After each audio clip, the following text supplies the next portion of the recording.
उद्देश्य हमने निर्धारित तो कर लिया।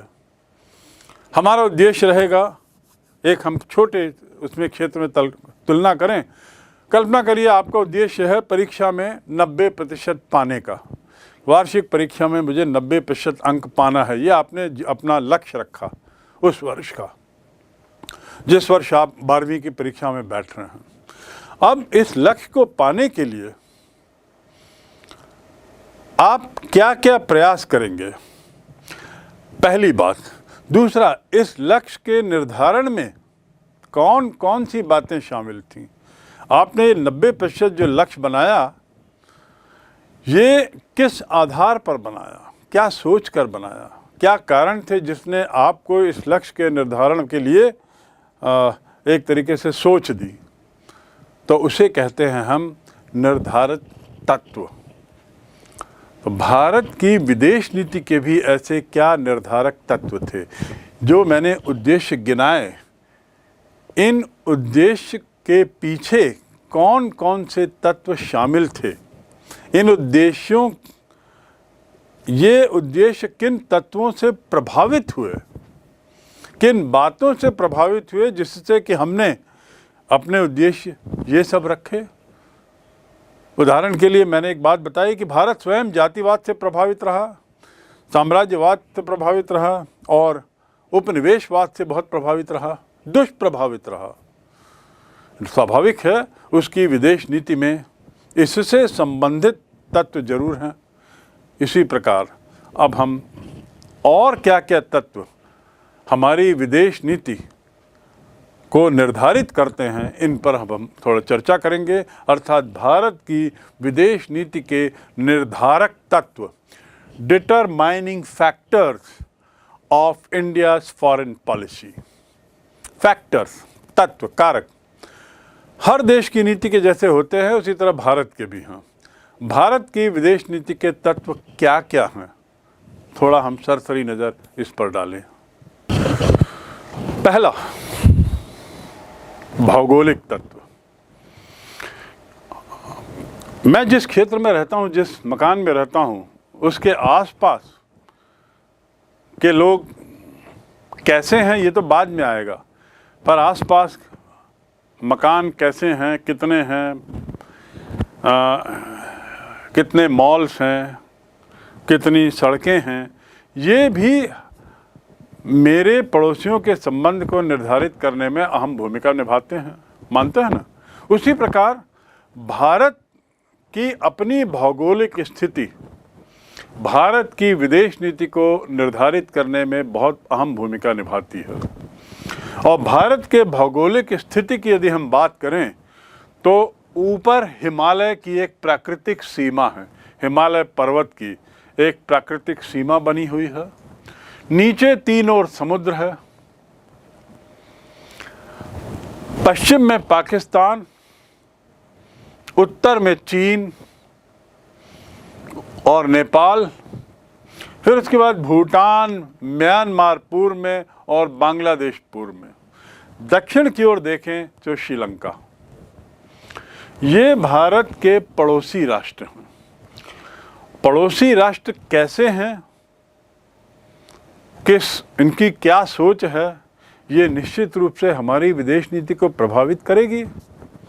इसके साथ ही भारत की जो सीमाओं में जो समुद्र हैं और पहाड़ हैं, जो प्राकृतिक सीमाओं के रूप में काम करते हैं, ये भी हमारी विदेश नीति का निर्धारक तत्व तो बनेगा ही।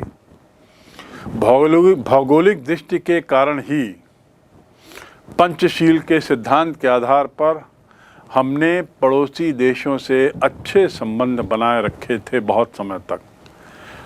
मैं दोहरा दूं, भौगोलिक दृष्टि के कारण पंचशील के सिद्धांत के आधार पर हमारे संबंध पड़ोसियों से काफ़ी वर्षों तक अच्छे रहे। भौगोलिक, ये पंचशील सिद्धांत क्या है? पंचशील सिद्धांत संक्षिप्त में अभी फ़िलहाल यहाँ बता दूं। भारत के तत्कालीन प्रधानमंत्री पंडित जवाहरलाल नेहरू चीन के तत्कालीन प्रधानमंत्री के साथ संधि करते हैं, बांडुंग सम्मेलन। जिसमें एक पंचशील का सिद्धांत आता है, 5 सिद्धांत जो विदेश नीति को या विदेशी संबंधों को निर्धारित करते हैं। इसका जिक्र विस्तार से हम आगे करेंगे, पर आपको केवल इतना जान लेना है कि ये 1955 में किया गया एक तरह का समझौता था भारत और चीन के बीच का। तो भौगोलिक सीमाएं जहां एक निर्धारक तत्व का काम करती हैं, वहीं दूसरा निर्धारक तत्व है ऐतिहासिक परंपराएं। हम जैसे ही भारत का नाम लेते हैं तो हमारे दिमाग में आता है एक ऐसा देश जो शांति का पुजारी रहा है, एक ऐसा देश जो अहिंसा का पुजारी रहा है, एक ऐसा देश जिसकी बहुत लंबी ऐतिहासिक परंपरा है, बहुत लंबा इतिहास है, एक ऐसा देश जहां भगवान राम जैसे लोगों ने जन्म लिया है, जो एक आदर्श पुरुष के रूप में आज भारतीय सभ्यता के मुखिया।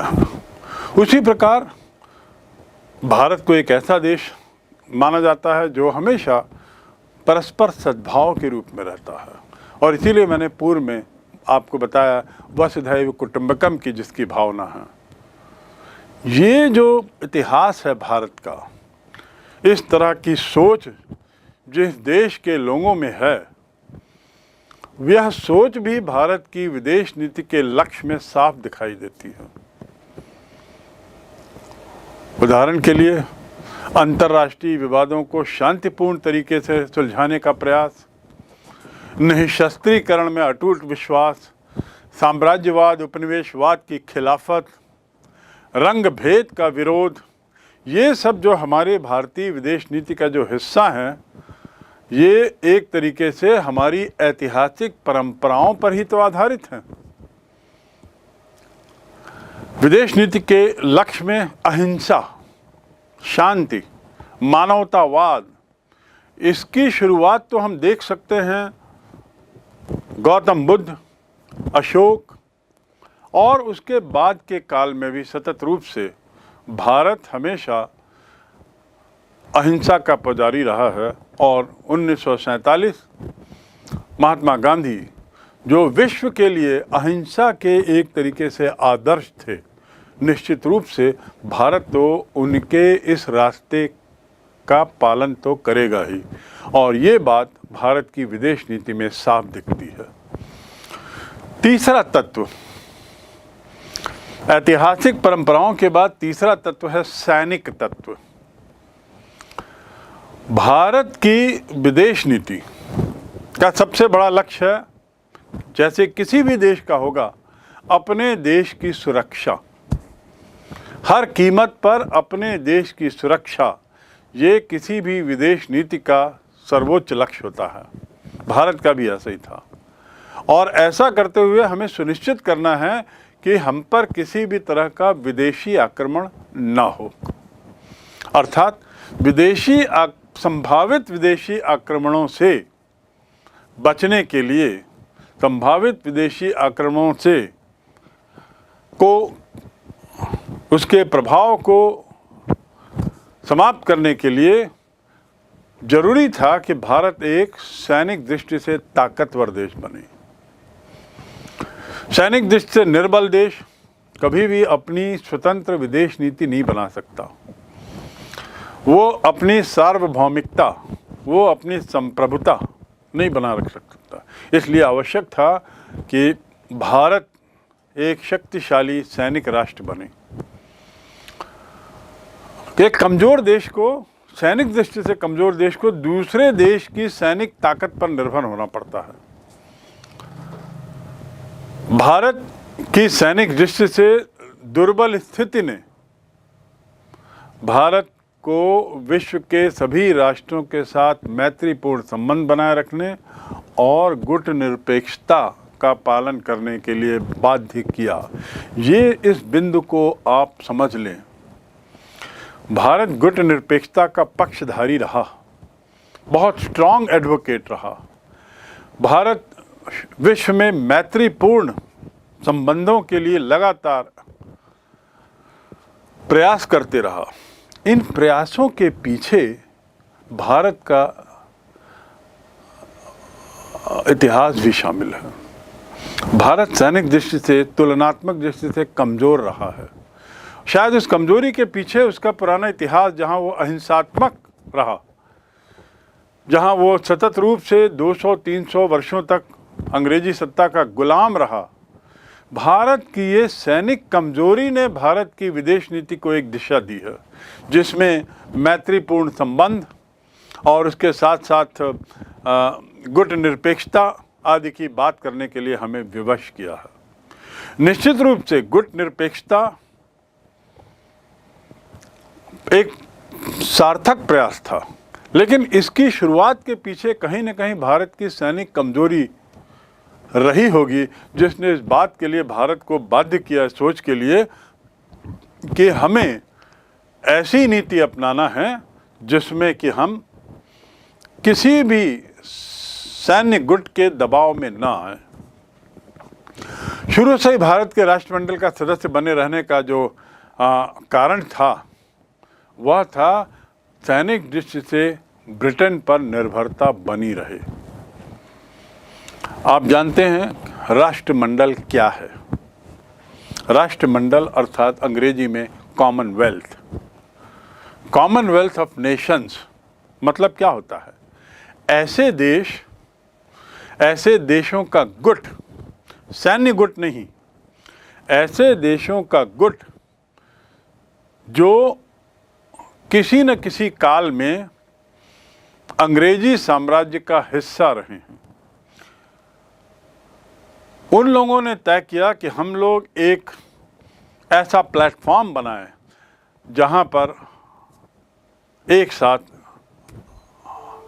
बात करें और अंतर्राष्ट्रीय मामलों को, विवादों को सुलझाने में मदद करें। उन्हें राष्ट्रमंडल कहते हैं। और इस राष्ट्रमंडल का मुखिया कौन होगा? इंग्लैंड, ऑफ कोर्स, क्योंकि वह इस साम्राज्य का मुखिया रहा है, साम्राज्य का मालिक रहा है। अब भारत ने शुरू से ही राष्ट्रमंडल में शामिल होने की पैरवी की और शामिल हुआ उस राष्ट्रमंडल में जिसका मुखिया अंग्रेज है, ब्रिटेन है, जिसकी हम खिलाफत किए, जिसका हम सतत विरोध किए, जिसने हम पर शासन किया। शायद राष्ट्रमंडल में शामिल होने की जो हमारी तीव्र इच्छा थी, उसके पीछे भी हमारी सैनिक कमजोरी कारण रही होगी। शुरू से ही भारत राष्ट्रमंडल का सदस्य बन जाता है और इस प्रकार ब्रिटेन की सैनिक दृष्टि से उस पर निर्भरता स्पष्ट झलकती है। इसलिए हम कह सकते हैं कि भारतीय विदेश नीति के निर्धारण में सैनिक तत्व भी एक प्रमुख तत्व रहा। चौथा, विचारधाराओं का प्रभाव। ऐसी कौन सी विचारधाराएं थी जिससे हमारी विदेश नीति प्रभावित हुई है? ऐसी कौन सी विचारधाराएं थीं जिसने हमारी विदेश नीति को प्रभावित किया है? तो भारत की विदेश नीति के निर्धारण में ऐसे हमारे कौन से विचार? मैंने आपको शुरू में जिक्र किया, अहिंसा। भारत के सोच में बहुत गहरी पैठ है इस विचार की। सहिष्णुता, टॉलरेंस, सह अस्तित्व, को एग्जिस्टेंस, उदारता, जेनरॉसिटी और सद्भाव, फ्रेंडलीनेस। ये जो विचार हैं इस ढंग के, ये भारत के सोच में बहुत गहरे बैठे हुए हैं और इन विचारों पर गांधी और नेहरू के विचारों का प्रभाव रहा। इसी विचारों से हम लोग प्रभावित हुए और इसी विचारों से प्रभावित होकर ही हमारे संविधान निर्माताओं ने अनुच्छेद 51 के तहत जो नीति निर्देशक सिद्धांत हैं उसमें विश्व शांति की बात कही है। अर्थात कहने का अर्थ यह है कि भारत की जो वैचारिक परंपरा रही है उस वैचारिक परंपरा में शांति, सहिष्णुता, अहिंसा, ये जो कुछ ऐसे तत्व रहे हैं, उन तत्वों ने भी हमारे विदेश नीति को दिशा देने में अहम भूमिका निभाई है। ये तो ही चौथा तत्व की बात। अब भारत की जो भी विदेश नीति है, किसी भी देश की नीति, उस विदेश नीति का मुख्य लक्ष्य क्या होता है? जैसा मैंने पहले बताया, अपना हित, राष्ट्र हित सर्वोपरि। और राष्ट्र हित की यदि बात करें तो राष्ट्र हित का सबसे अहम मुद्दा क्या रहता है? आर्थिक विकास। विकास, देश के विकास में जो भी नीति महत्वपूर्ण भूमिका निभाए वह अच्छी नीति कहलाएगी। और विकास की जब बात करते हैं तो किस विकास को सबसे ज़्यादा अहमियत है? आर्थिक विकास को। यदि धन है तो आप ताकत हैं, यदि आपके पास आर्थिक शक्ति है तो आप शक्तिशाली हैं।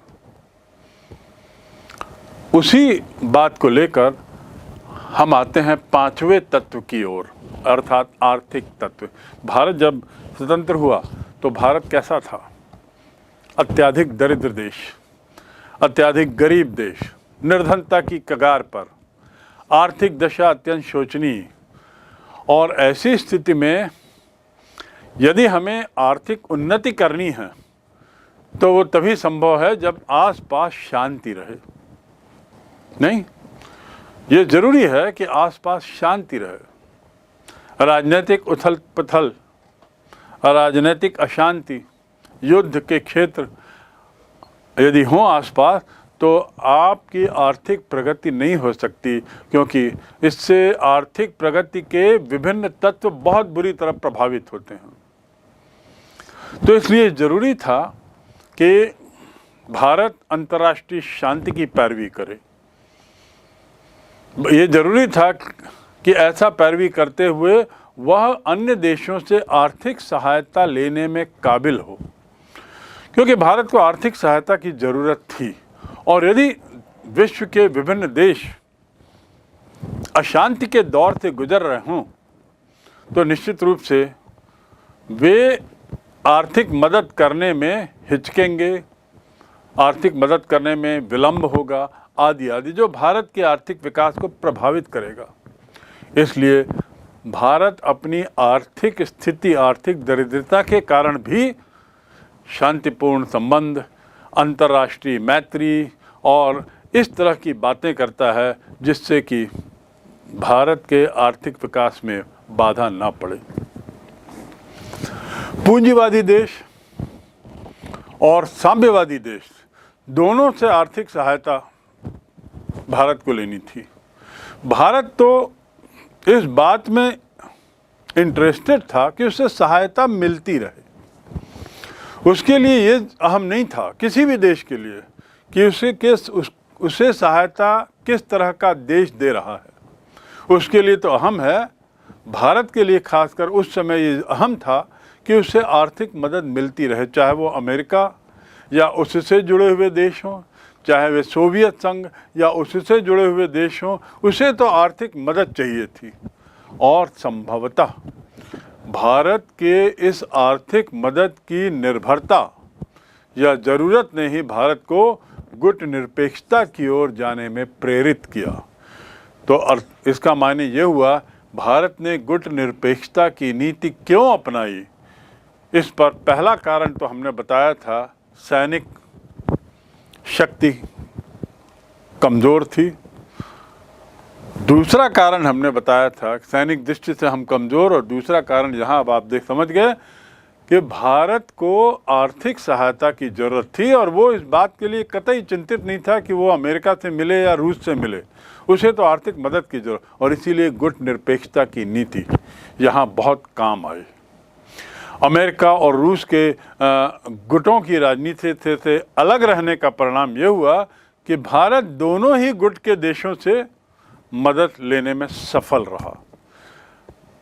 भारत की विदेश नीति इस तरीके से बनाई गई कि वो आर्थिक विकास में आड़े नहीं आई। दोनों गुटों से आर्थिक और तकनीकी सहायता उसे लगातार मिलती रही, यद्यपि इसकी आलोचना भी हुई। छठवें तत्व में तकनीकी तत्व, और संभवतः वर्तमान स्थिति में तकनीकी तत्व विदेश नीति के निर्धारक तत्वों में सबसे ज़्यादा महत्वपूर्ण। तकनीकी तत्व तात्पर्य क्या है? टेक्नोलॉजी। 20वीं 21वीं शताब्दी तकनीकी विकास का काल रहा है, और जो तकनीकी दृष्टि से आगे रहा वह अपना वर्चस्व बनाए रखने में सफल रहा, वह अपनी उपस्थिति महसूस कराने में सफल रहा। तो इस प्रकार तकनीकी तत्व जो है वो विदेश नीति के निर्धारक तत्वों में समकालीन सर्वाधिक महत्वपूर्ण तत्व है। विकास के लिए तकनीक की ज़रूरत है। मात्र धन से और मात्र मानव संसाधन से हम विकास नहीं कर सकते, क्योंकि विकास के लिए जो प्राकृतिक संसाधनों के दोहन की ज़रूरत है वह तकनीकी दृष्टि से ही संभव है, वह तकनीकी मदद से ही संभव है। तकनीक की दृष्टि से भारत, हम कह सकते हैं, एक मध्यम श्रेणी में आता है। ना वो बहुत आगे है ना पीछे है, लेकिन समुन्नत प्रौद्योगिकी के क्षेत्र में भारत ने एक तरीके से प्रगति की है। समुन्नत प्रौद्योगिकी मतलब ऐसी तकनीक जो उसे आर्थिक विकास में मदद करे। ऐसी तकनीक को बढ़ावा देने में, ऐसी तकनीक को बनाने में भारत ने कुछ प्रगति की है, लेकिन अभी भी काफ़ी कुछ किया जाना, अभी इसमें मीलों चलना है। यदि हम भारत के तकनीकी प्रगति की तुलना कुछ पश्चिमी देशों से करें तो भारत काफ़ी पीछे है, और ऐसी स्थिति में ज़रूरी है कि उन देशों से तकनीकी मदद लेने के लिए, उन देशों से प्रौद्योगिकी का आयात करने के लिए भारत उनके साथ अच्छे संबंध बनाए रखे। बल्कि एक तरीके से ये अनिवार्य है भारत के लिए कि भारत पश्चिमी देशों से अच्छे संबंध बनाए रखे। ये भारत की एक तरीके से हम कह सकते हैं विवशता है, भारत की एक कमज़ोरी है, और इसीलिए इसी कमज़ोरी के कारण भारत ने हमेशा मैत्रीपूर्ण संबंध, गुट निरपेक्ष संबंध आदि शब्दों का उपयोग करते हुए अपनी विदेश नीति का निर्धारण किया है। हम एक उदाहरण लें, रफाल एक बहुत विश्व प्रसिद्ध शक्तिशाली युद्धक विमान। Rock 62 speeding, descending 3000 feet, 1014.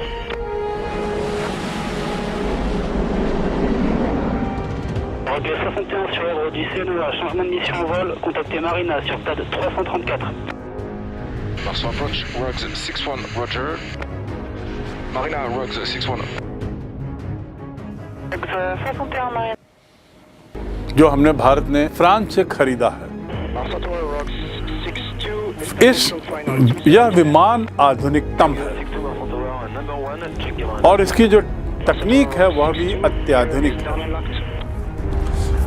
Bharat को यह विमान उपलब्ध नहीं हो पाता यदि भारत के संबंध फ्रांस से अच्छे नहीं होते, और ऐसी स्थिति में भारत पाकिस्तान के साथ होने वाली जो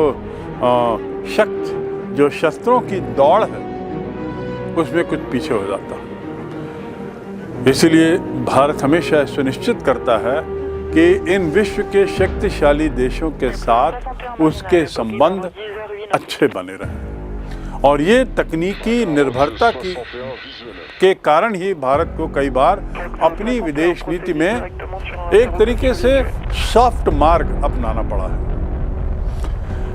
विश्व के तकनीकी दृष्टिकोण से जो विकसित राष्ट्र हैं उनसे हमें टेक्नोलॉजी आयात करना है, चाहे वो रॉकेट बनाने की कला, चाहे वह क्रायोजेनिक इंजन्स का इंपोर्ट हो, या अन्य बहुत सी तकनीकी प्रौद्योगिकी की आयात करने की बात हो, तो भारत की निर्भरता इन देशों पे एक तरीके से अनिवार्य थी। धीरे धीरे ये निर्भरता कम होती जा रही है।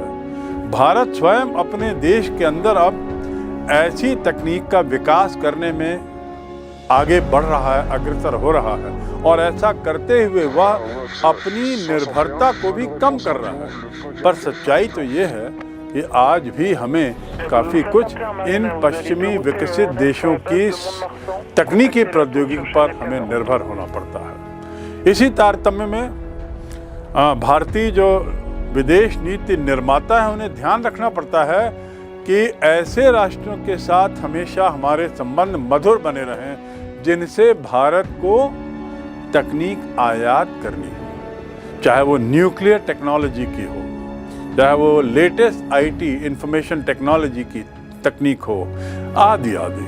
तो इस प्रकार हम कह सकते हैं कि भारत की तकनीकी कमजोरी या भारत की तकनीकी पिछड़ापन विकसित देशों की तुलना में पिछड़ापन उसे उस हद तक कमजोर बनाता है, और विदेश नीति में ये एक अहम मुद्दा है कि भारत इन देशों के साथ अपने संबंध भरसक मैत्रीपूर्ण बनाए रखे।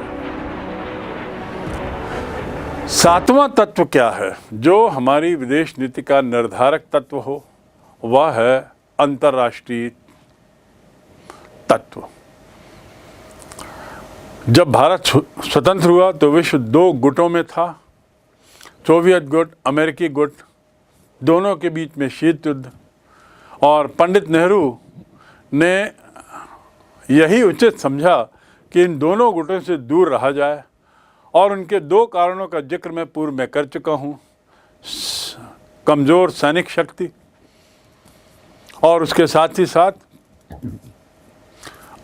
आर्थिक कमजोरी, और तीसरा तत्व भी यहाँ जुड़ता है, तकनीकी कमजोरी। इसलिए हम गुट निरपेक्ष रहना पसंद करते हैं। इसीलिए भारत ने असंलग्नता की नीति अपनाई, किसी के साथ भी संलग्न ना हो, और ऐसा करते हुए हम सुनिश्चित करें कि दोनों खेमों से हम उन चीज़ों को ले सकें जो हमारे राष्ट्रीय हित में हैं, बिना किसी को नाराज किए। इसी को हम तटस्थता की नीति भी कह सकते हैं। तटस्थता, भारत ने गुट निरपेक्षता या असंलग्नता और तटस्थता की नीति अपनाई है। तटस्थता किस हद तक उचित और अनुचित है, इस पर हम आगे जब गुट निरपेक्षता आंदोलन की बात करेंगे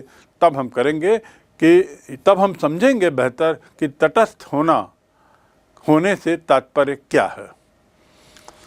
अंतर्राष्ट्रीय विवादों के सैनिक समाधान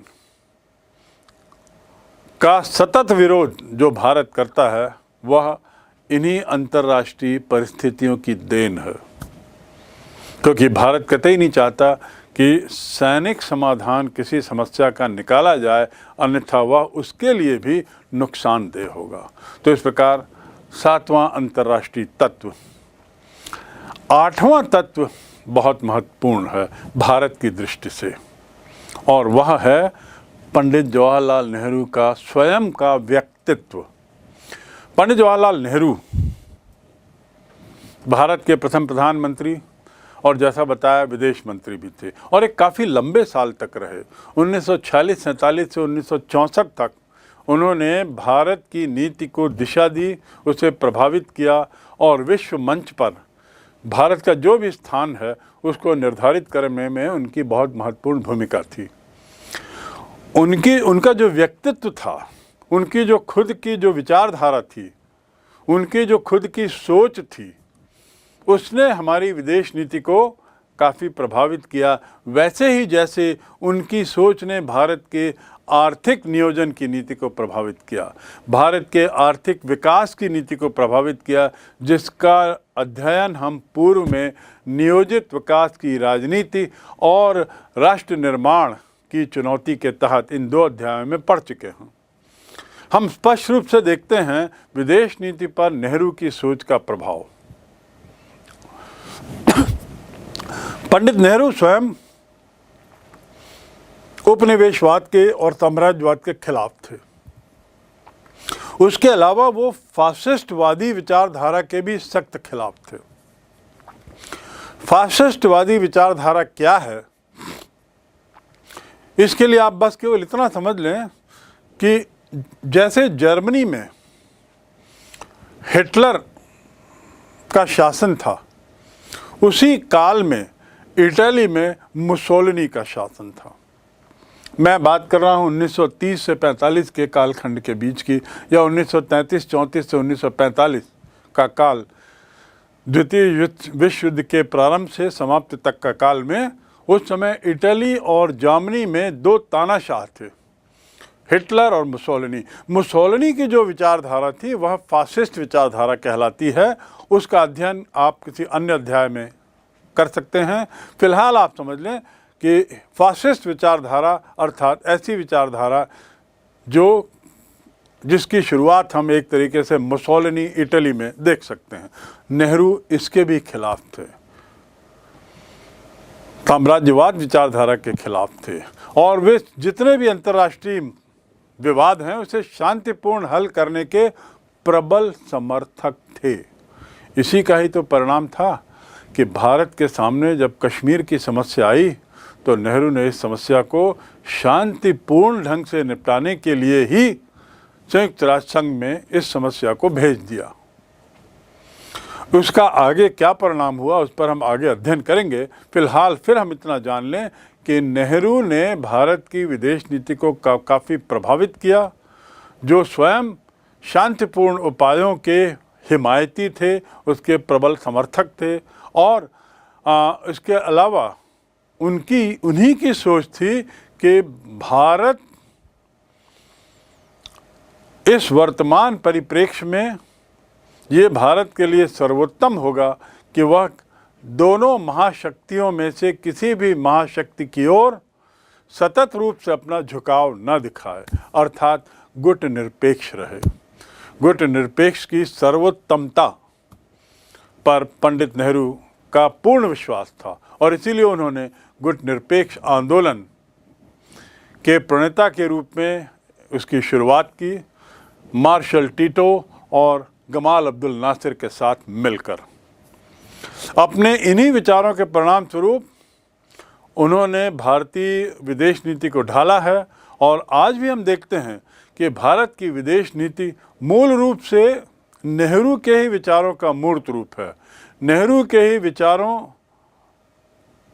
की सततता है और भारत की विदेश नीति को इसीलिए हम उसमें नेहरू का प्रतिबिंब देखते हैं।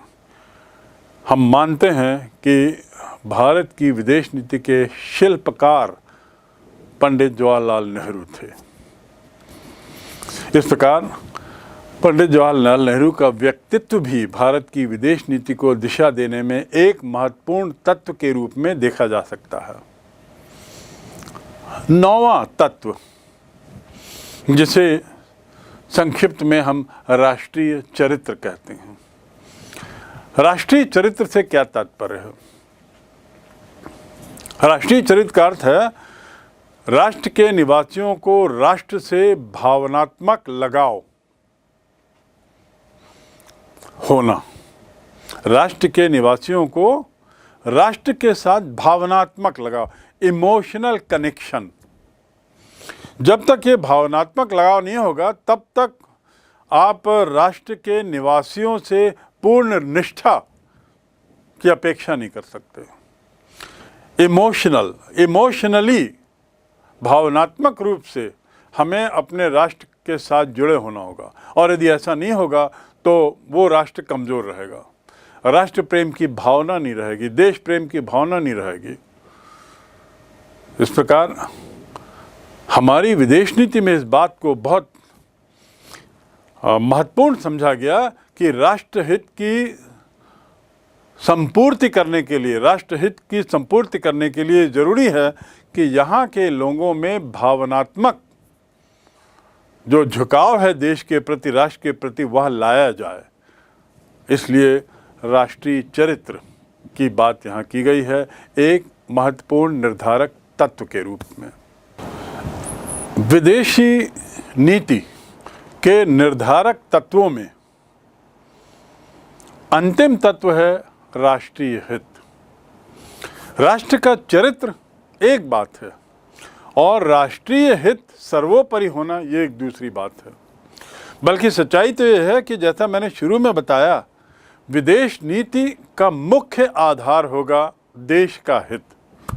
ऐसी कोई भी नीति जो राष्ट्र के हित में हो, वह विदेश नीति का हिस्सा होगी।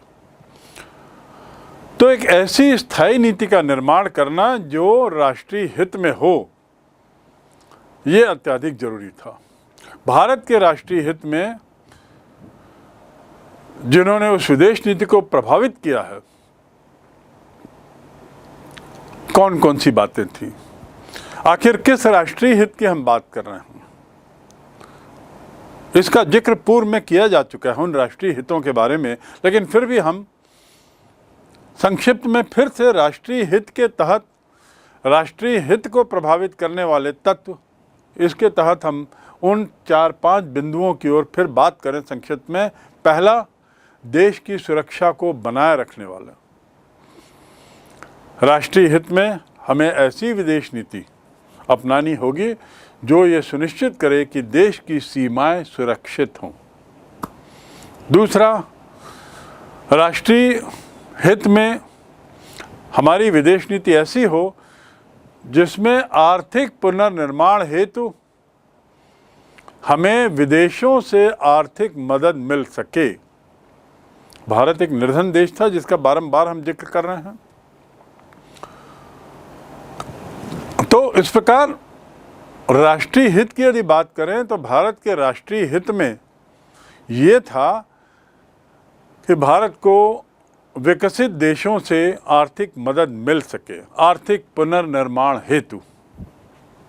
तीसरी बात, विश्व शांति को बनाए रखने का प्रयास, क्योंकि विश्व शांति यदि रहेगी तो भारत के आर्थिक पुनर्निर्माण में किसी तरह का व्यवधान न्यूनतम होगा। राष्ट्रीय हित में के अंतर्गत सबसे अंतिम बात है, लेकिन बहुत महत्वपूर्ण, देश की अंतर्राष्ट्रीय जगत में प्रतिष्ठा बनाए रखने में जो हमें मदद करे ऐसी नीति अपनाना। देश की अंतर्राष्ट्रीय मंच में प्रतिष्ठा, अंतर्राष्ट्रीय जगत में भारत की प्रतिष्ठा को बनाए रखने में मदद करे ऐसी नीति बनाना। इन्हीं हितों की रक्षा के लिए तो भारत ने गुट निरपेक्षता की नीति अपनाई, क्योंकि भारत का मानना था कि गुट निरपेक्षता के माध्यम से ही इन 4-5 बिंदुओं को साधे रखना संभव है। और इसीलिए इसी को अपनाते हुए भारत ने रूस के साथ मैत्री की संबंधी की, सोवियत संघ के साथ मैत्रीपूर्ण संबंध रखे। तो अब आपको स्पष्ट हो गया होगा कि भारत की विदेश नीति के निर्धारण में कि कोई एक तत्व की भूमिका नहीं है, किसी एक तत्व का योगदान नहीं है, बल्कि 10 तत्वों का। इन 10 तत्वों ने मिलकर, इन 10 घटकों ने भारत की विदेश नीति के सिद्धांतों के निर्धारण में, भारत की विदेश नीति के उद्देश्यों के निर्धारण में बहुत महत्वपूर्ण भूमिका निभाई है। इसीलिए पंडित नेहरू का जो कथन है वो बड़ा उचित है कि भारत की विदेश नीति कहना सर्वथा भ्रामक है। ये तो भारतीय परिस्थितियों की देन है और इसकी आधारशिला राष्ट्रहित है। शांति व गुट निरपेक्षता पर आधारित नीति जिसका निर्धारण समसामयिक होता रहता है, यही भारत की विदेश नीति है। पंडित नेहरू के उक्त कथन से ये बात साफ है कि भारत की विदेश नीति किससे सबसे ज़्यादा प्रभावित हुई? परिस्थितियों से। किसी भी देश की विदेश नीति परिस्थितियों से ही सबसे ज़्यादा प्रभावित होती है। हमारी जैसी परिस्थितियां थीं और हमारे जो लक्ष्य हैं, इनको देखकर हमारी विदेश नीति के निर्धारक तत्व हम समझ सकते हैं, बेहतर समझ सकते हैं।